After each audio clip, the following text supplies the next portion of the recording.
Although we know that shooting with a shutter speed of double your frame rate is the ideal speed, it's not always the right choice.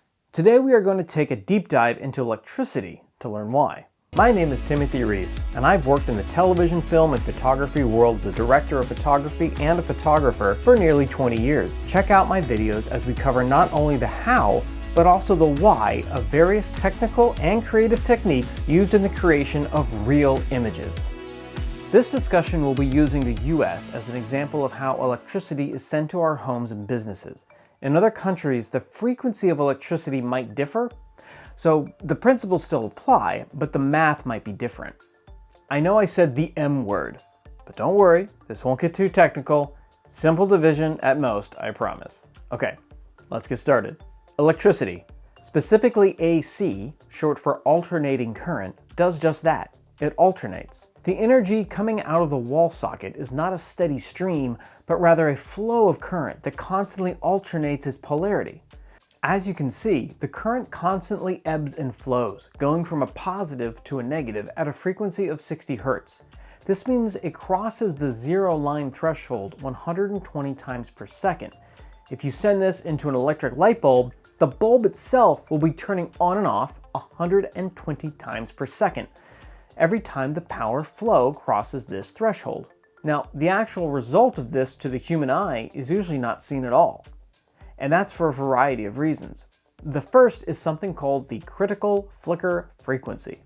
This is the minimum rate of flicker where the human eye and brain cannot perceive a change in the brightness. For many people, that falls somewhere around 50 to 60 Hertz.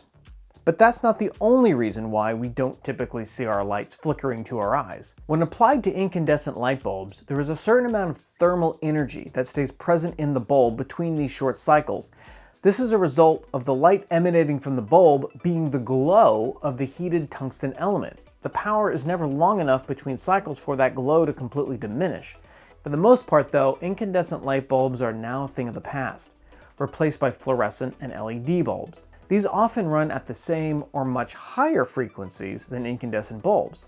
A higher frequency means even more on and off cycles within the same time frame, which should theoretically exceed our eye's critical flicker frequency even more so than the older incandescent bulbs. That's all fine and dandy for us humans. The problem is when you use a camera to capture this light. You see, a camera doesn't have a critical flicker frequency like we do.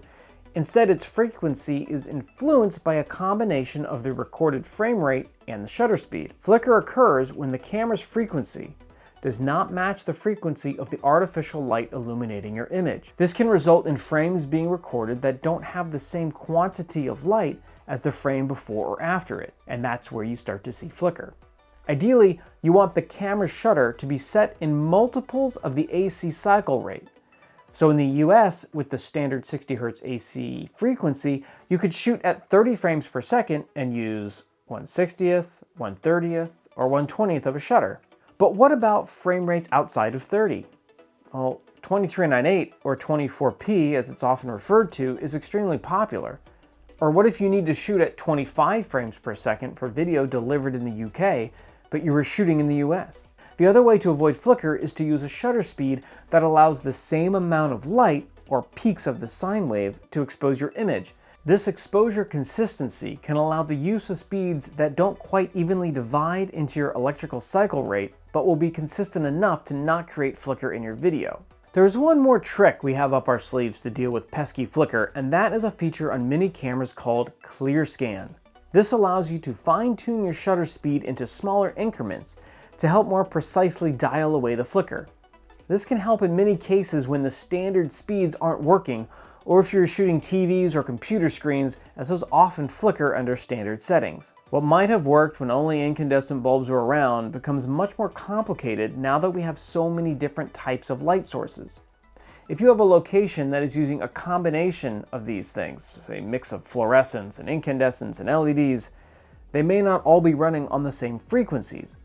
What removed flicker from one light source might introduce it in another. Now, there's only a few ways to handle this kind of situation. First, set your shutter to remove flicker from the most prominent light source, and then either replace the problem ones or turn them off. You can also open windows and curtains to let natural light in, or if you can, Just go outside and shoot whatever frame rate or shutter speed you want using the good old sun as your light source. The last thing I want to talk to you about is what happens when you dim a bulb.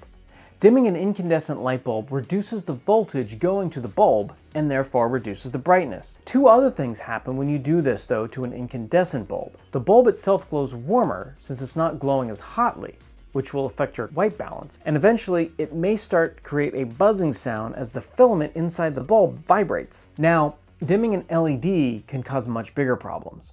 Although the color temperature typically doesn't change and you won't have any audible buzzing issues, you could frequently and quickly introduce flicker back into a light you thought you had corrected for. And that's because most LED lights use a process called pulse wave modulation for dimming. Instead of reducing the voltage, it reduces the on time during the electrical cycle. This effectively creates a new frequency that you would need to match your camera's shutter to. This is often seen in cheap LED ribbon, or can manifest itself in what appears to be a malfunction if you try and dim an LED bulb with a standard dimmer. There are other ways to reduce the brightness of LEDs, but we'll talk about that in another video. I hope you now have a better understanding about why you might be seeing flicker in your videos, and you can take advantage of the tips and cheat sheets provided in this video to make your life a little bit easier and your footage flicker-free. If you like these videos, please subscribe and feel free to leave a comment about a future video you might want me to make. This user feedback really helps me see what users are looking for and ensures I can continue to make helpful and educational videos. Until next time, thanks for watching.